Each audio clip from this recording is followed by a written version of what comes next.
Hello, my name is Sofia Abetova. I am lecturer of international business, and today we will discuss international exchange of technologies and capital and outsourcing. Let me start. The purpose of our lesson today is to study the peculiarities of international technological exchange, capital flows, and the essence of outsourcing. Today we have three questions. First one is the types of international technological exchange, licensing agreements. The second one is the international movement of capital. And the third one is outsourcing in international business. Key concepts of our lecture are engineering, license, franchising, patent, international technology transfer, know-how, lump sum payment, simple license, inshoring, outshoring, and transfer prices. Okay, let me start. First question is types of international technological exchange and licensing agreements. So technology is the ability of person to do something in a certain way. That is the practical skills of a person that are the object of international exchange and are used to achieve specific practical goals. The technology is not the skills of an employer who has worked even in different areas, but the actions that he committed during his work are. Thus, the technology is aimed at solving any economic problem.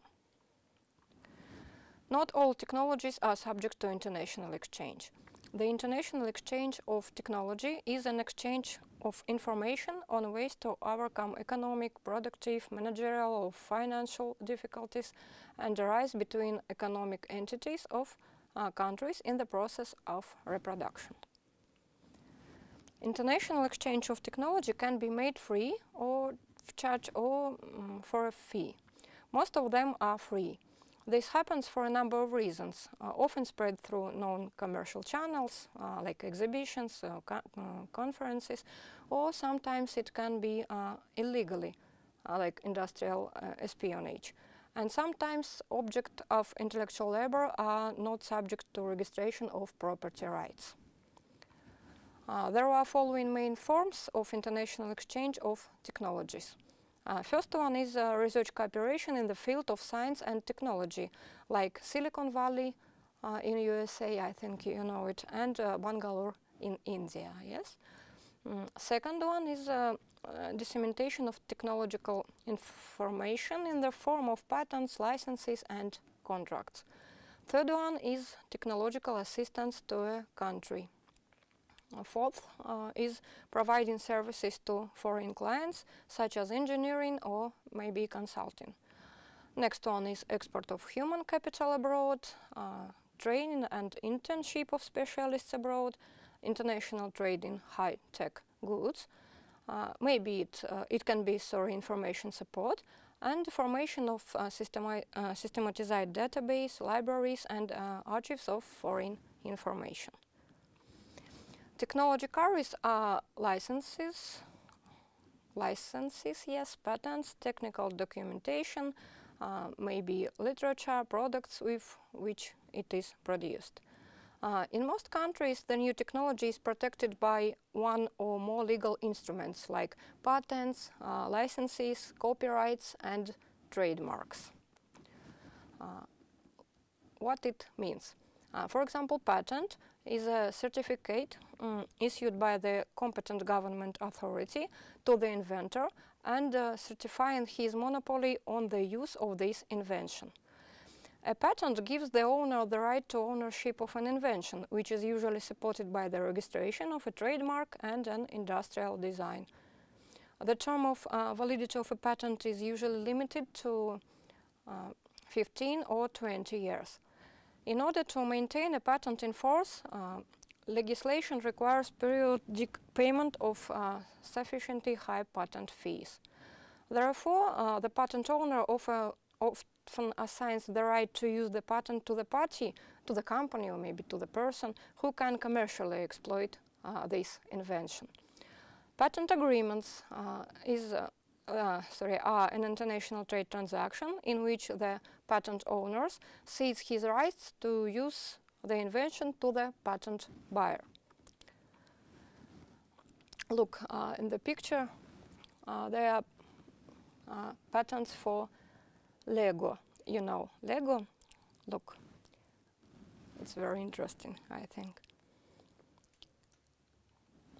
License is a permit issued by the owner of the technology, licensor, protected or not protected by a patent to the interested party, licensee, to use this technology for a certain time and for a certain fee. Licensing agreements, an international trade transaction in which the owner of an invention or technical knowledge grants the other party permission to use, to a certain extent, its rights to the technology. Patent license is a document confirming the transfer of the right to use the patent without the corresponding know-how. Patent-free license is a document confirming the right to use know-how without patents for invention. Simple license is a license that authorizes the licensor to grant licenses to the technology and other licensees in the territory. Exclusive license, a license that provides for the exclusive right of the licensee to use this technology in a certain territory. It means that nobody can to use this technology in this country or maybe in this region. Yes, exclusive license. And a full license is a license that grants the licensee the full right to use the patent or know-how during the term of the agreement, providing for the licensor refusal to use the subject matter of the license independently during this period. License fees is the fee paid by the licensee to the licensor for the use of the subject matter of agreement and include royalty. Royalty is periodic deductions from the income of the buyer during the term of the agreement, average 3, 4 or maybe 5%. Lump sum payment fixed in the agreement one time or to free time payment not related in time to the actual use of the license. Participation in profit, deduction in favor of the licensor of part of the profit received by the licensee from the commercial use of the subject matter of the license. Ownership is the transfer to the licensor of a portion of the licensee's shares practiced in transnational companies to establish control over foreign enterprises and use their technology. Copyright. It's the right to reproduce something, the exclusive right of the author of literature, audio, maybe video, to show and reproduce his work. A trademark is a symbol of a certain organization which is used to individualize the manufacturer of the goods and which cannot be used by other organizations without the official permission of the owner. Know-how, providing technical experience and production secrets, including information of technological, economic, administrative, financial nature, the use of which provides certain advantages. Engineering is provision of the technological knowledge necessary for acquisition, installation and use of fixed assets, includes a wide complex of actions for preparation of the feasibility study of projects, implementation of consultation, supervision, design, test, guarantee and post-guarantee maintenance.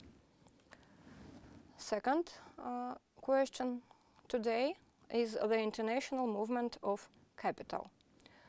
International capital flows mainly involve the international movement of capital in cash, which is financial flows between lenders and borrowers located in different countries or between owners and their enterprises located abroad. International capital flows can be divided into several types. First one, by source. By source, we can divide it in private capital, like foreign investment by private firms, interbank lending, etc.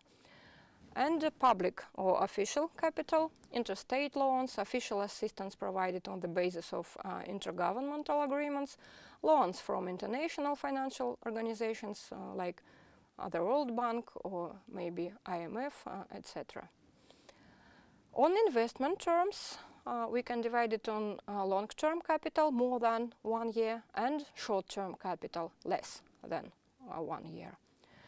For the purpose of investment, we can divide it for direct investments, long-term investment on a scale that provides investor control over the placement of capital, and portfolio investment, long-term and short-term capital investments in securities that do not give the investor control over the investment object. Foreign direct investment accounts for a substantial part of international capital migration. With the increase of the scale of direct foreign investment in recent decades due to the emergence and rapid development on international cooperations, large companies that invest and have branches and subsidiaries in many countries around the world. Transfer prices are an important issue for TNC, as TNCs locate different stages of a single process in different countries. Intensive exchange of goods take place between their foreign affiliates and their parent company. However, prices of intra-corporation trade, transfer prices, yes, tend to differ significantly from market prices. By manipulating the level of transfer prices, TNCs tend to move away from taxation, minimize customs duties, illegally transfer profits abroad, etc., which undermines the effectiveness of the state's economic policy. With the movement of capital linked to the output of the subject of economic activities beyond national boundaries, the main flows not only of foreign direct investments but also of portfolios are between developed countries. Portfolio investments, due to their high mobility, facilitate the rapid advancement of globalization in the financial sector. Capital outflows from developing countries are also rapidly increasing. But it's not just the geographical parameters of investment policy. The types of investments have changed. Along with traditional forms of investment, direct and portfolio investments in securities, various types of loans, etc., there is a division of investments into securities into two large groups: tactical investment and strategic investment. In a tactical investment, securities are purchased for the purpose of sale when the market price rises. In other words, the investor seeks to obtain foreign exchange income. Tactical investor essentially does not care. He buys securities of machine building plant or macaroni factory. He needs to choose an enterprise whose securities will rise in price. Strategic investments acquire securities that provide control or at least participation in decision-making in the company. It is clear that the strategic investment we are talking about buying shares. The strategic investor may not be very concerned about the rapid growth of the market price, the share price, and even the receipt of income from them in the short term. He is interested in strengthening the company, competitiveness of its products, its market access, and ultimately an increase in the total capital, yes, of the company, and therefore the share of strategic investors is absolute terms. Such an investor is not indifferent to what business and in one country he invests money. On the contrary, the most important task in strategic investments is the accuracy of getting into the most promising areas of investment in the long term. The division of modern investing into these two main groups emerged when the financial flows have assumed an international character. Within individual, especially small countries, and even within regions, there was little scope for active tactical investment. With the development of globalization of the world economy, the situation has changed.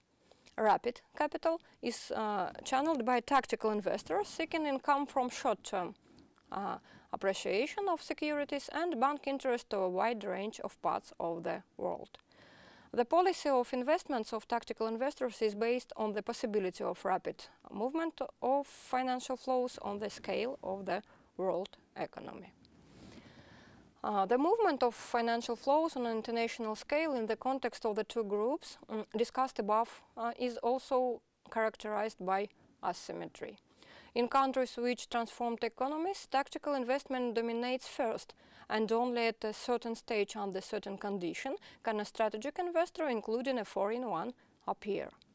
Thus, the globalization of the world economy has led to the asymmetry of the distribution of investments between developing and developed countries, as well as to the modification of the forms of the investment process, the emergence of tactical investment prevailing in the world's financial flows. The speed of financial flows involved in tactical investment is extremely high, and the nature of their movement in the world economy is chaotic and unpredictable. Absolutely, yeah. While every investor who moves money internationally is governed by a well-defined investment policy, tactical investment capital in the global economy is generally free from any regulatory or at least supervisory authority. This circumstance means that the global investment process has become complex and heterogeneous. In this regard, the globalization of the world financial sector has brought with the liberalization of national measures of state regulation of the economy. However, economic processes often become dangerous, freeing themselves from any form of external regulation. The situation is paradoxical, yeah? In all developed countries, despite liberalization, domestic financial markets are still much more tightly regulated than production and trade, including foreign trade. At the same time, international, supranational financial transactions, huge financial flows, and global financial centers are not regulated, but are often not even controlled from the outside. There are no global financial institutions that perform functions similar to those of country central banks, but a supranational level. Third question is outsourcing in international business. The current stage of development of the global economy was called the post-industrial stage, yes, the stage of economy of knowledges and information technologies, which is characterized by the following features. Determine the value of knowledge and know-how in production, technologization of all spheres of life on the basis of modern information technologies, erasing geographical and time boundaries between participants in the global production process, which contributes to the further development of the international division of labor in the global economy. Possibility to use the most suitable resource regardless of its location. And the principle of comparative advantage becomes the main one in determining the direction of specialization. These features were ideal conditions for the appearance of outsourcing. Outsourcing, or the use of external resources, is a modern way of production based on the relationship of subcontracting on a global scale using the principle of comparative advantage. There are two parties involved in the outsourcing process, the customer company and the executing company.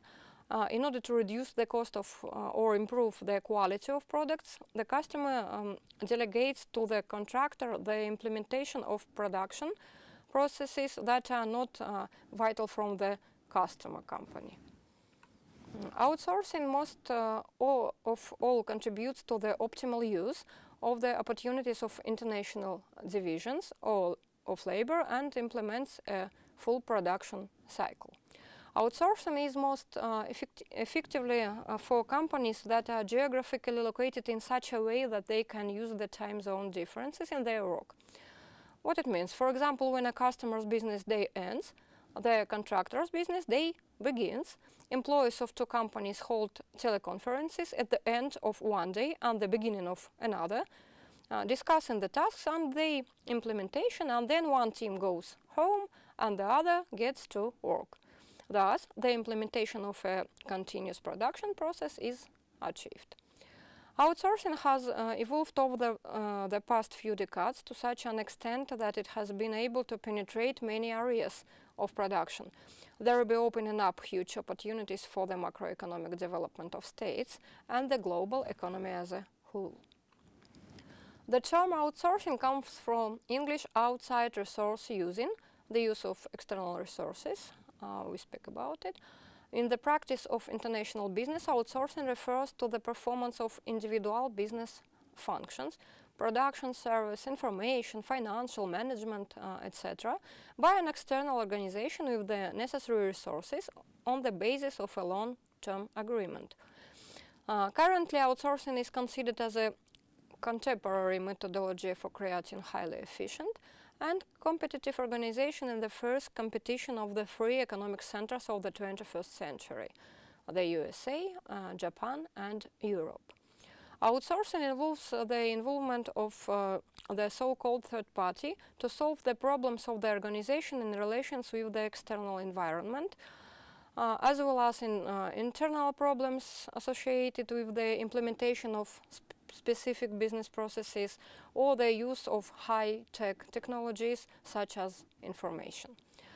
Outsourcing involves the acquisition of services, and from this point of view, this process is considered by most modern professionals in the field of practical management.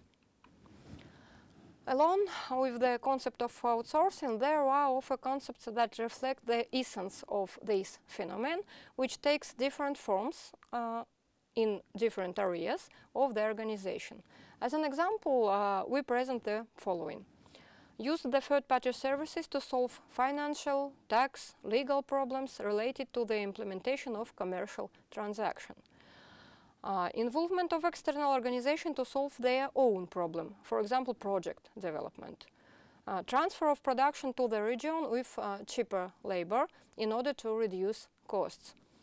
The use of employees without an employment contract, sometimes through a specialized agency. Yeah? Refusal of performance of separate business processes or types of activity and transfer them to the external contractor, supplier, at the conclusion of the relevant agreement for the certain period. Transfer of individual units and related assets to the organization of the service provider, outsourcer, sometimes only for the period of the agreement to perform certain activities.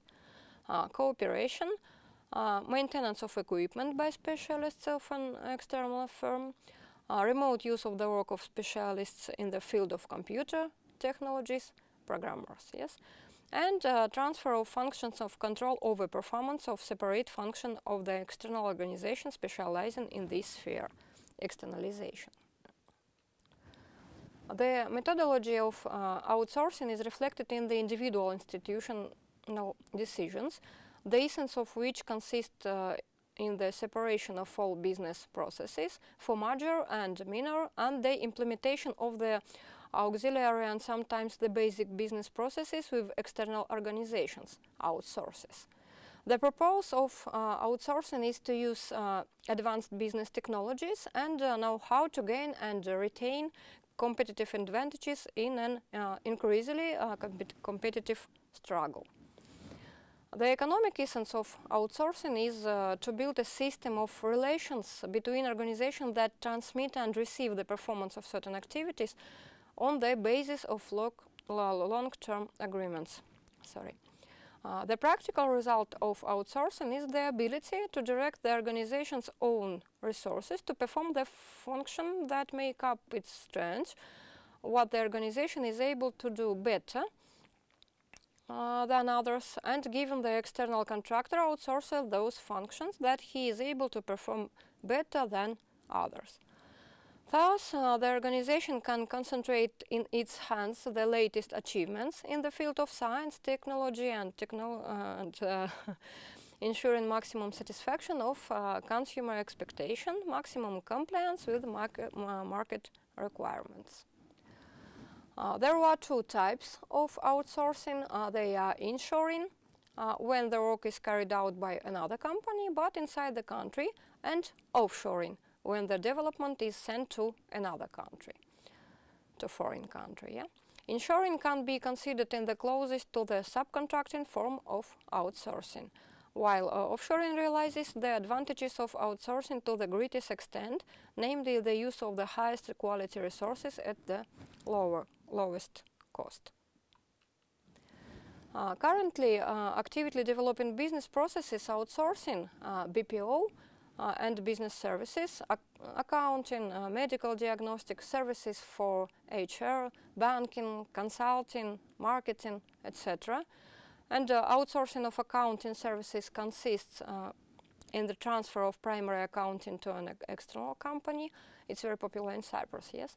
And outsourcing of medical and diagnostic services in the transfer of processes of medical diagnosis based on the forwarded results of the initial examination and the initial analysis of patients.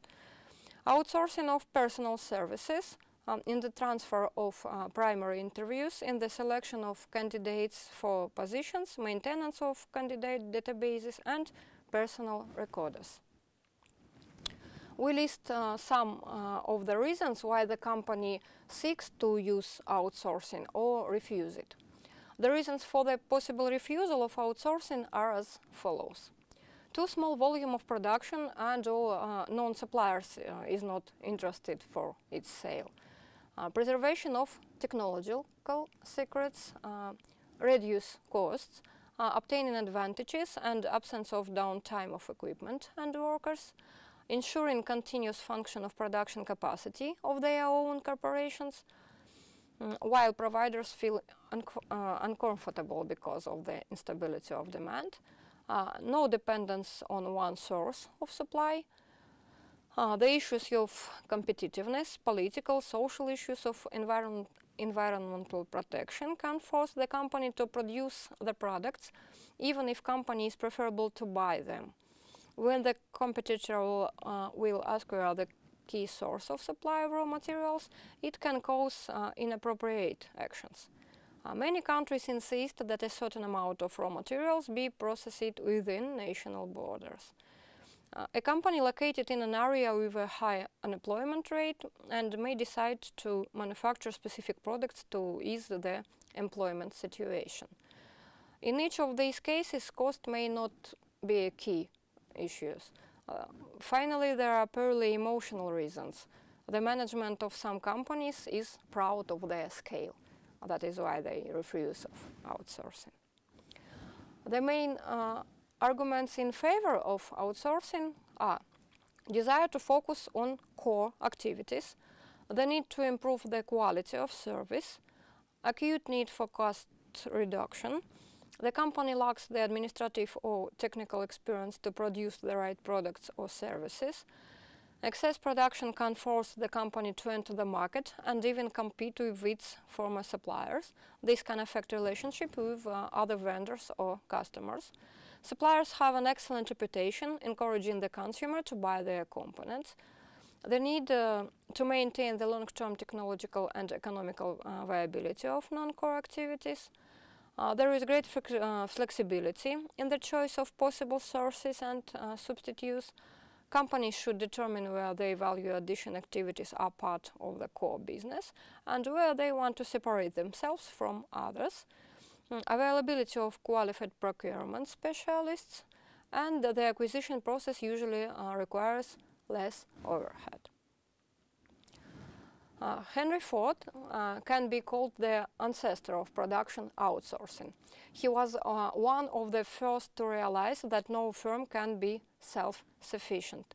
The head of car companies sought to personally supervise all stages of production, but soon he was faced with exorbitant costs to relocate their service to all areas of the company.